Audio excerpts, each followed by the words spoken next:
Alright. Got some packages.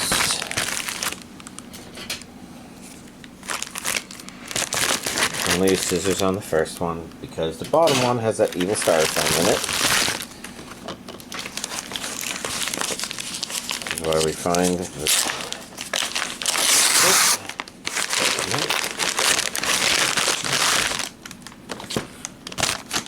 Alright.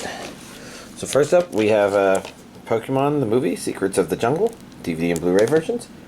A bomb like no other.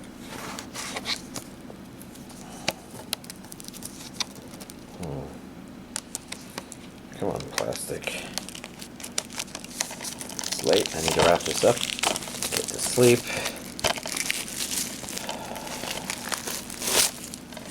Stop zombieing. All that stuff.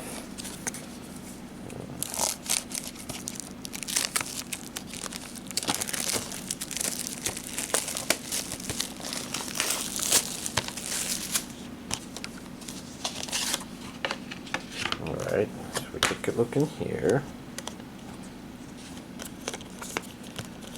Look at that Pokemon I don't really know too well.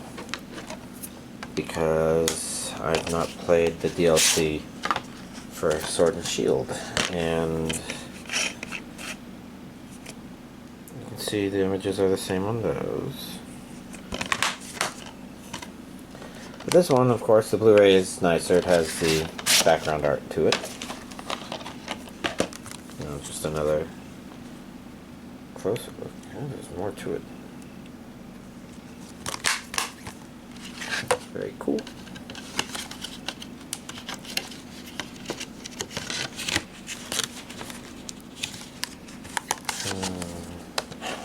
Next up, we have a Silent Voice, the movie, which, you know, as far as I know, that they've all been movies. And I think this may be my third time purchasing this. I might have imported it from Japan once. But this is a steelbook, so might as well. I see a region A there.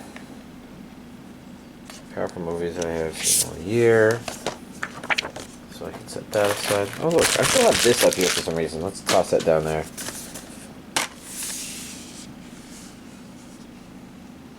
Blu-ray. DVD. I mean, imagine he's behind these discs, which is kind of unfortunate that they didn't show that way. But anyways, The Deer King, Fight to Survive, Blu-ray plus DVD.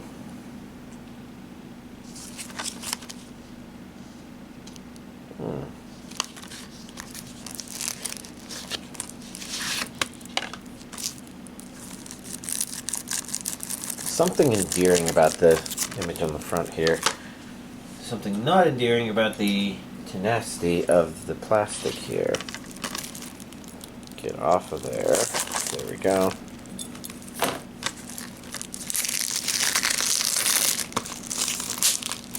Great. The plastic did not come off in a very convenient way. There we go. Close enough. And we have DVD. Blu-ray.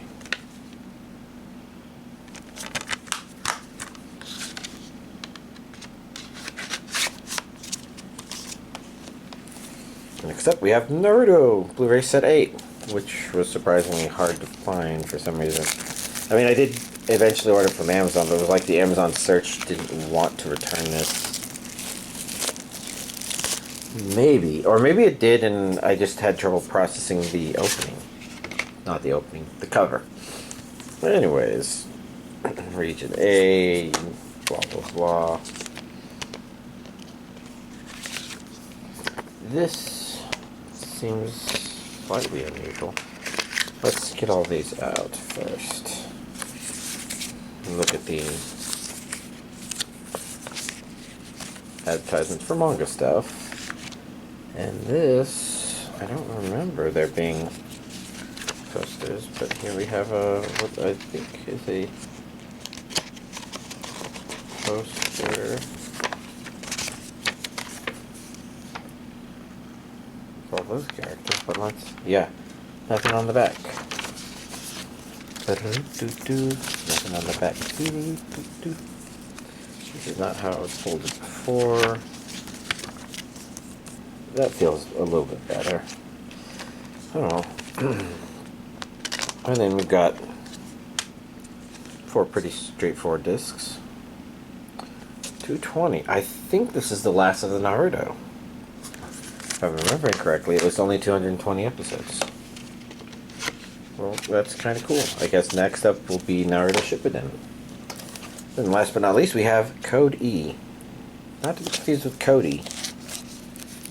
And I do wonder if that's a play on words, but I kind of doubt it. It doesn't look like it. Well, let's see. 13 and older. This is a Media Blasters release. You know, a decade or so ago, they would be releasing it as under the Anime Works label. All 12 episodes. Focus camera. High definition. Japanese with English subtitles. Not dubbed. Interesting. Because for a while I thought this might be a Discotheque Eastern Star release, but nope. This is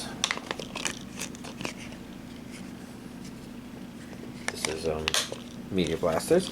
I'm kind of checking because, you know, they tended to play around a bit more with print on demand, and there's something about the quality of this which feels different. It's not necessarily bad, but like they could be doing a print on demand sort of thing almost.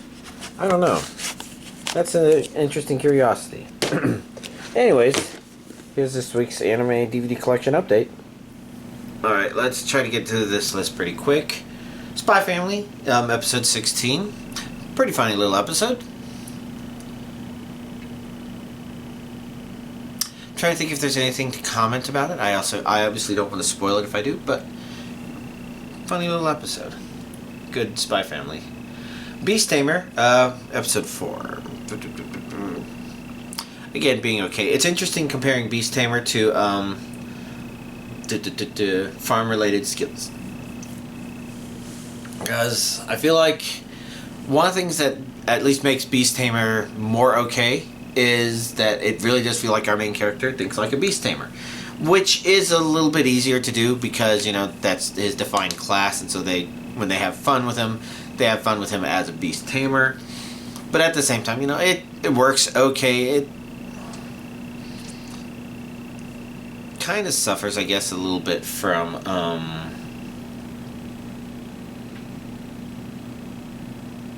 I guess, like I said last time, like it has to design some characters to just be complete absolute assholes. But, you know, get some backstory for our main character, some relationship building between him and the party he's been forming. So it's okay. I'm the villainess, so I'm taming the final boss. Episode 5. Like I mentioned, episode 4 did something that's kind of interesting and unexpected. It kind of foot on the ground saying, yeah, we know what kind of tropes you expect from this sort of series, and it's a way for us to tell you that they're shaking up a little bit. And episode 5 continues that shake up a bit, I suppose. Like, I'm wondering if that's the right way to call it or to talk about it, but it's a fun turn for what the series is doing, and so far I'm enjoying what it's set up. Now, it's risky because I kind of feel like it's very easy for it to get something potentially wrong, I suppose, but yeah, enjoying where it's going so far. With Friday Friend, you know, we finally finished Overlord. He was back from his PTO and stuff. Not PTO, his trip. So we finished Demon Slayer Season 2. I think that's the correct naming. That would be the Entertainment District stuff. And I felt like while there were some interesting story elements in there, I feel like it's leaning a little too heavily on action driving things. And I don't mean that this makes it unwatchable. The action's actually pretty good. You know how I have a problem with action where the stakes aren't real. So if they like, oh look, this person did a cool backflip and shot this other person in the face, it's like, yeah, and it did no damage or anything to them. So and I think it kind of gave the impression it wouldn't. So it's just kind of meaningless to me. And this time I felt like there's stakes there. But I also kind of can't help but feel like they had certain action they wanted to have happen, so much so that they kind of missed a chance to do some actual foiling with our main characters, but otherwise our main characters are pretty great. I do have a problem where Electric Guy spends most of this battle asleep because that's the only time when he can be actually awesome. Boar Guy continues to be kind of this stubborn person, but at least instead of him butting heads with our main character, which was just kind of annoying and agitating, he's doing the right thing, I guess. You know, they're doing the right thing with him to make him interesting. The other character, there's just an annoying flaw, I suppose. But yeah, I'm talking about our main brother sister main characters. What the both of them do is really great here. So, definitely, very good job. But we didn't finish there because I guess we had wrapped things up pretty quickly with both our dinner and with this, so we moved on to Attack on Titan Final Season, which the dub version is there on what's it called? It's there on Crunchyroll. And I did a little bit of thumbing around quickly through the last 3 episodes of what we had watched, because I have the other Blu-ray there, and I'm still waiting for final season part 2 to come out on Blu-ray, I suppose. But we're watching it on Crunchyroll, and I forgot that even though it tonally feels very different from a lot of the stuff that built up to this season, it's still pretty good. I'm appreciating it quite a bit. What happened in these 3 episodes that we did watch? 76, 77, 78. A lot of interesting stuff. I think it was kind of harsh to have to stop where we did, but it was pretty close to midnight, so we had to wrap it up. Let's see. I picked up Bokchi the Rock. I had a coworker suggest it to me as maybe kind of like a K-On, but I actually think, while there is this element of cute girls playing musical instruments, it feels like it almost maybe has more in common with My Dress-Up Darling. Because basically, while it is, okay, this is a girls forming a band, whatever, music playing, tonally speaking, it plays more importantly off of the fact that our main character is an extreme introvert, and she's got it much worse than what's his face from My Dress-Up Darling. I almost feel like I remember his name, but names are hard. I wouldn't even remember Bokchi if it wasn't even over there.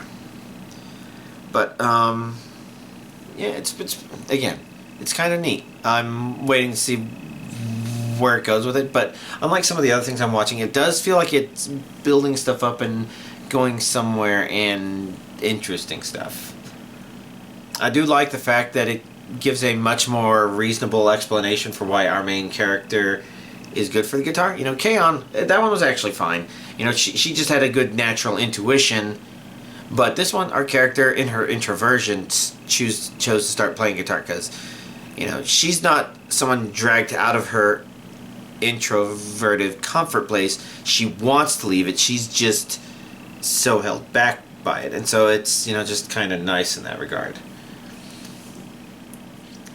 But it's a currently airing thing, so I could only watch the 3 episodes. So, next up, The Genius Prince's Guide to Raising a Nation Out of Debt. I don't know if the last part of that is completely correct, but it's close enough. I've watched the first 8 episodes of that. So far, it's been an interesting series. But it's interesting in that if you ever do watch it, I think you do have to give it the 3-episode treatment. Because while the first 2 episodes aren't necessarily bad, just the first episode's like, Genius Prince, raised eyebrow, feels more like Lucky Prince. And then episode 2 feels a little bit better, but episode 3 is when you feel like, I get why they're saying that. He is a Genius Prince. But he's also getting really lucky because of some of his smart gambles that he makes. And this luckiness isn't necessarily the luck that he wanted, but it is the luck that the anime decided to throw his way, which kind of makes it fun. Let's see, next up, we've got the high dive stuff, and there's not as much of it this week. I watched episode 3 of Reincarnated as a Sword. Let's see, I think this one wasn't quite as awesome as the previous episode, but it was still pretty neat, setting up good stuff. And a little bit of a cliffhanger there. I do want to see episode 4. Management of a Novice Alchemist. So I guess I hadn't watched episode 3 last week, so I watched episodes 3 and 4 over the weekend. Or maybe it was earlier today. It's all blurring together. That one's continuing to be a little bit on the weaker side, but not necessarily unwatchable.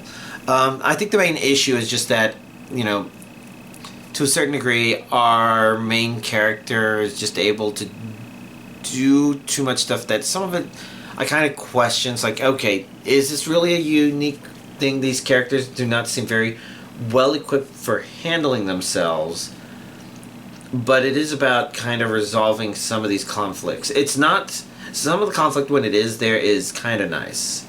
So it's not like a show without anything to it, but it does feel very much like everything just goes right the anime sort of thing. That's a generic thing. I don't know how to isolate that feeling exactly, but I know this series has it, and it doesn't endear me to shows. But whatever. And then finally, like I mentioned before, I've somehow gotten stronger when I improved my farm-related skills. And I think the problem is still there, where it has neat ideas it's playing with, but I think the main problem is, unlike Beast Tamer, our main character doesn't feel like a farmer when he's out about doing stuff. The show just kind of uses that sometimes, but it doesn't really feel like he's a farmer at heart, so to speak. Even though it's kind of important for the episode 4 storyline, I guess. But otherwise, okay. It's just okay, I would say. It's not impressing me per se, but maybe if I keep watching one episode here and there, it's watchable. Yeah, maybe. I'm not sure. I might also be a little more pessimistic today than usual, but going on to non-anime stuff, I don't think I have anything to really talk about video game-wise. Yeah, because I really haven't shaken up my video game stuff. I don't even really quite know what my my next Splatfest choice is going to be. I'm probably going to participate in it a little bit just because getting the getting another Super Sea Snail, even just one of them, furthers my slow goals, I suppose. But setting that aside, so yeah, for Halloween movies that I've been watching with my Twitch friend, 2 movies this time. So the first one was Alien, and I think I've talked about that a lot of times. I really do appreciate it as a movie. I think it holds up pretty well, even given that some of the futuristic technology looks very 70s era computer graphics, trying to simulate a futurist thing. It's a limitation they had back then. It's fine. It's still kind of neat. I've never commented this out loud before, but some of the computer sounds like kind of sounds like a computer dancing sort of thing. So they're kind of fun. I never really realized that the movie has so many strobes in it. One of the people watching had an issue with all the strobing lights as they happen, and some of the high-pitched mechanical sounds, especially related to the surgery stuff, which is interesting. But otherwise, good movie. Again, I really like how the characters feel like sort of real characters. You see them interacting at a dinner scene, and you kind of feel like they're really just a bunch of truckers who just woke up from however long their last bit of hypersleep was. And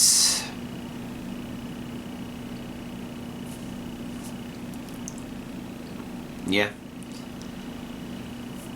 some of the stereotypical character isms, sorry about that, that yawn was creeping up on me.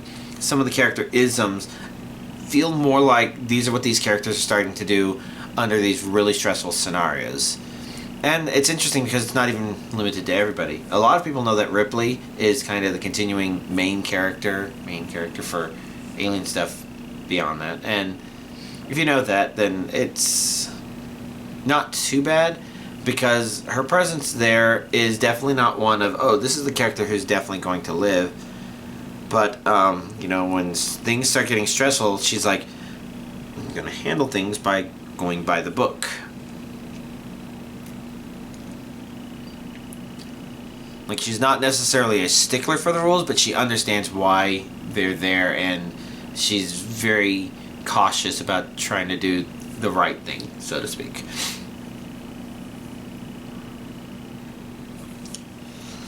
And other characters, yeah, you know, there's some stuff in there where it's like, okay, that one death over the radio, it's kind of horrifying. Something, yeah, it's just horrifying. It's all good stuff. Really appreciate the movie. Then the movie watch after that. Well, the original plan was to watch The Goblin Cat, which isn't a movie. It's the final 3 episodes of Ayakashi's Samurai Horror Tale. But there was some issues with our sourcing for that. So instead we ended up watching Monster House, which I would not say measures up quite so well, because obviously the Goblin Slayer started up, you know, the series known as Mononoke. Not to be confused with Princess Mononoke. I've probably said this a couple times, but for anybody that's kind of new to hearing this stuff, that's good to know. But, okay, for what we did watch, I've never seen The Monster House before, and it was an okay movie. I'd say more on the good side, but there's definitely some strange trade-offs. But there's some nice spookiness to it, which is good because it kind of means that without that stuff, then you'd be left with the CGI, which is a little uncanny valley-ish. The writing, which is highly questionable. You know, I think it's supposed to be very kid story stuff, but this one is so far down the kid story river that I don't think it stopped to ask ever if some of the things it was saying and doing ever made sense. Are these the way cops would actually write? No, these are only the way that kids' story cops ever act.